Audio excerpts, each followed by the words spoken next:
Le téléphone portable, smartphone et tous les autres appareils électroniques nous sont très utiles au quotidien. Risque de courbature, de fatigue générale, d'insomnie, de faiblesse sexuelle, de surdité ou de cécité, des AVC, les charges électromagnétiques des téléphones portables, smartphones ou tout autre appareil électronique sont très dangereuses pour la santé et peuvent vous conduire à la mort. Utilisez désormais les autocollants anti-radiation GIA pour protéger et préserver votre vie.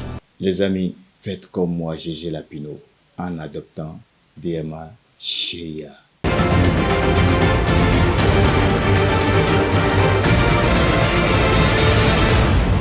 Guéri TV Monde, le leader des Web TV au Bénin. Très ravi de vous retrouver, mesdames et messieurs. Bonsoir et bienvenue au sommet de l'actualité. Un nouveau projet a vu le jour depuis ce mercredi 6 novembre 2024. Il s'agit de Vigitroma. Que comprendre de ce projet? Restez avec nous. Pour le savoir, Donald Trump, nouveau président des États-Unis, appelle élu. Les félicitations fusent de partout. À suivre les mots du président de la République du Bénin, Patrice Talon, adressés à son homologue américain. En interactualité, mesdames et messieurs, on parlera des manifestations au Mozambique, des heurts dans la capitale qui ont été quadrillés par les forces de l'ordre. Voilà pour le sommet.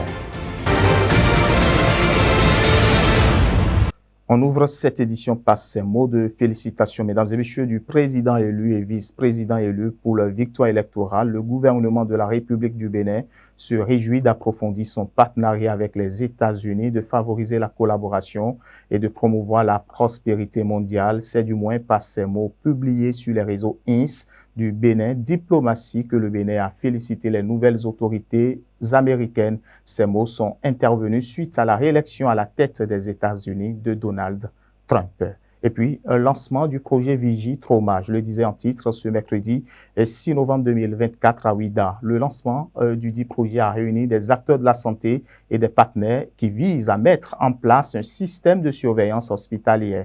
Pour mieux comprendre le contenu du projet, on suit ce reportage. La violence et les traumatismes figurent parmi les principales causes de mortalité et d'invalidité en Afrique. Bon nombre de ces décès peuvent être évités en s'attaquant aux facteurs de risque comportementaux modifiables et environnements dangereux.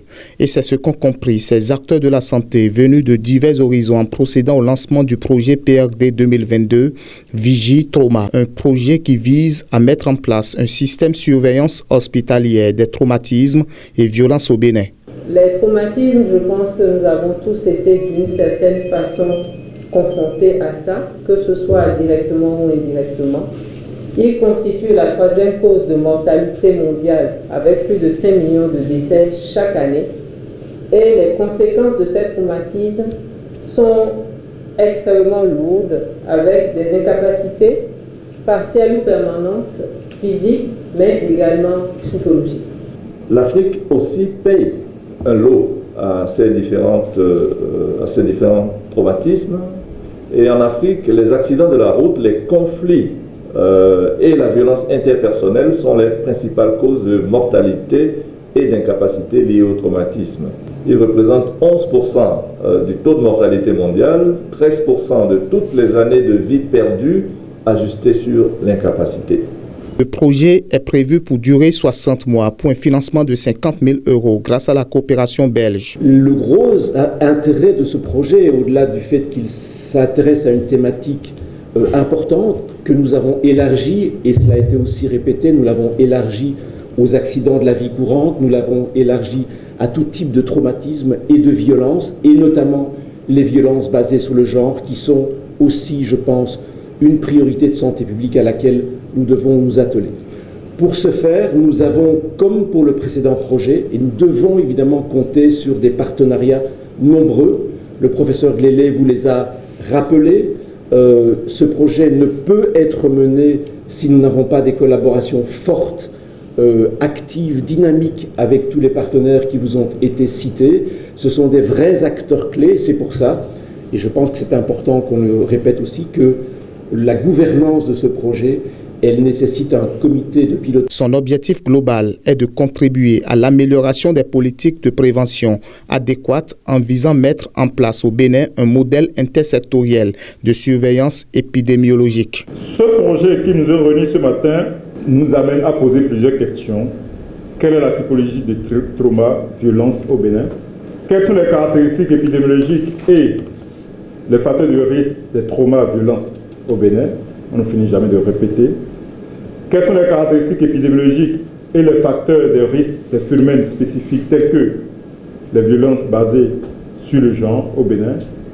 C'est une question d'actualité. Quelles sont les relations entre les inégalités sociales et les traumas, violences au Bénin? Parce que nous parlons d'inégalité et nous parlons de trauma. Si nous arrivons à trouver les relations qui existent, nous allons pouvoir prendre les meilleures décisions et de finir de naviguer à vue. 4 résultats sont attendus au thème du projet.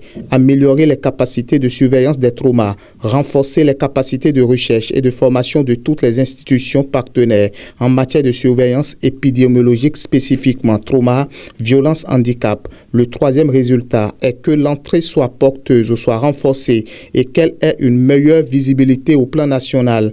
4e résultat, les acteurs voudraient créer et maintenir une dynamique de concentration intersectorielle de toutes les parties prenantes.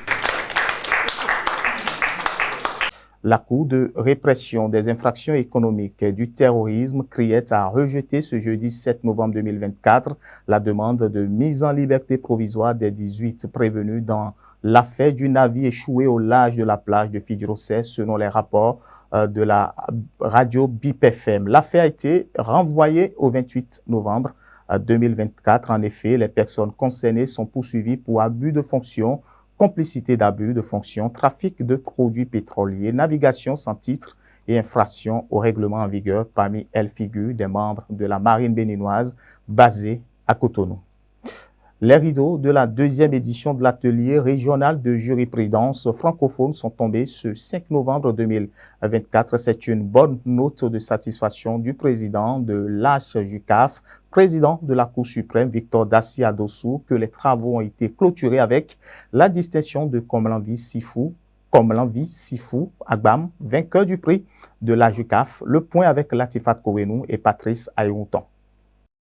Komlanvi Sifou Agbam, docteur en droit, est le lauréat du prix de l'HJUCAF pour la promotion du droit édition 2024. C'est à la clôture de la 2e édition de l'atelier régional de jurisprudence francophone que l'heureux récipiendaire de ce prix a été honoré ce mardi 5 novembre 2024 par le président de l'HJUCAF, président de la Cour suprême du Bénin, Victor Dassi Adossou, en présence des animateurs de la juridiction francophone. C'est un plaisir. J'avoue que c'est la première fois que je m'enseigne devant les magistrats en recevant donc ce prix. C'est tout un honneur de voir le premier président de la Cour suprême du Bénin me donner le prix avec tous les éloges qui vont avec. Je suis très honoré. C'est à l'issue de sa soutenance de thèse intitulée « Le contrat face à l'imprévision dans les pays francophones d'Afrique subsaharienne »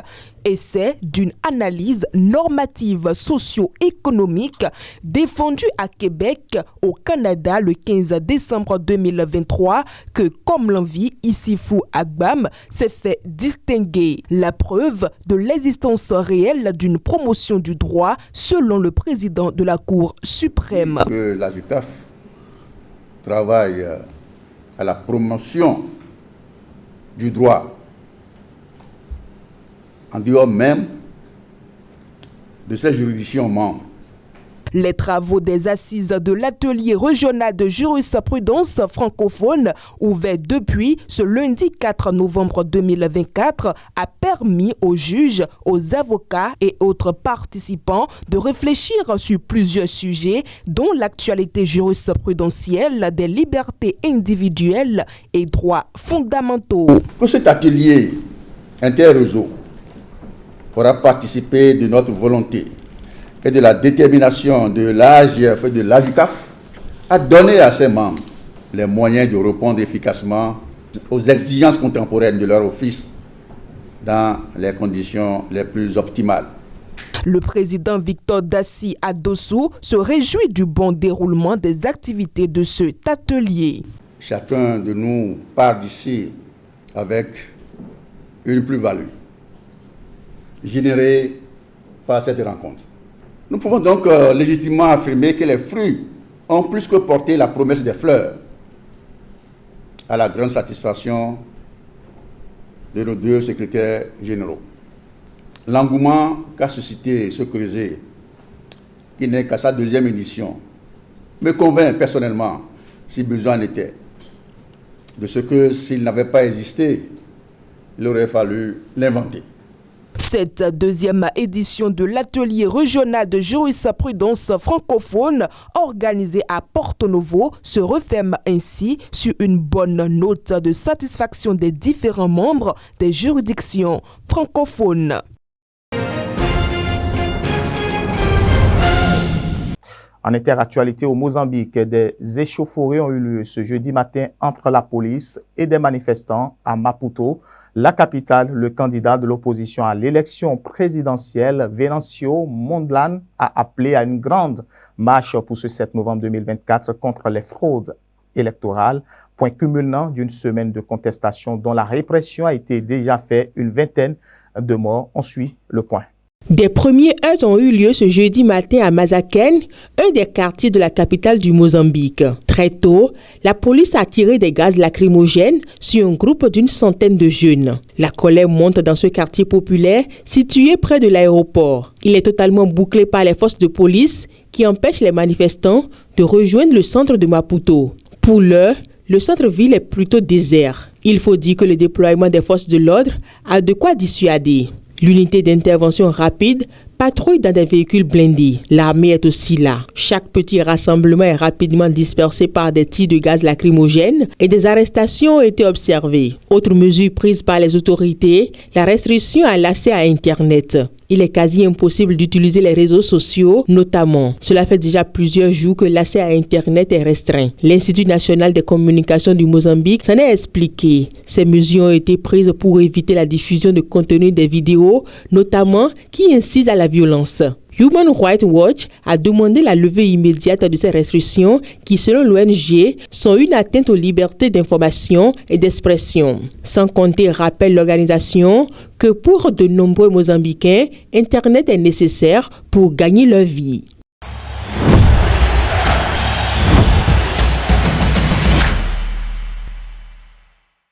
Et puis en France, nous parlons déjà sport, mesdames et messieurs. Kylian Mbappé, absent pour la 2e fois consécutive de la liste des Bleus. Ce jeudi, 7 novembre 2024, la Fédération française de football a dévoilé la liste des joueurs retenus pour la trêve internationale de novembre 2024. Pour la 2e fois de suite, Kylian Mbappé ne figure pas parmi les sélectionnés. L'absence du capitaine des Bleus, déjà remarquée lors du rassemblement d'octobre 2024, suscite des interrogations quant aux raisons de sa non-convocation. Didier Deschamps, sur l'absence de Kylian Mbappé, répond: « Je pense que c'est mieux comme ça. Kylian Mbappé voulait venir et ce n'est pas l'extra sportif qui entre en compte. C'est un choix ponctuel pour ce rassemblement. » Fin de citation. D'une information à une autre, Papa Massata Diack sera très prochainement devant la Cour d'appel de Paris. Condamné à 5 ans de prison en première instance et en appel, le fils de l'ancien président de la Fédération internationale d'athlétisme, Lamine Diack, a vu sa peine partiellement réduite par la Cour de cassation. Selon la Cour de cassation, la complicité passive n'est pas suffisamment prouvée pour infliger une amende de 500 000 € et une peine d'emprisonnement de 5 ans. Massata Diack est accusé d'avoir participé à un réseau de corruption pour dissimuler des cas de dopage des athlètes russes lors des Jeux olympiques de Londres en 2012. Merci de nous avoir suivis, mesdames et messieurs. Portez-vous bien.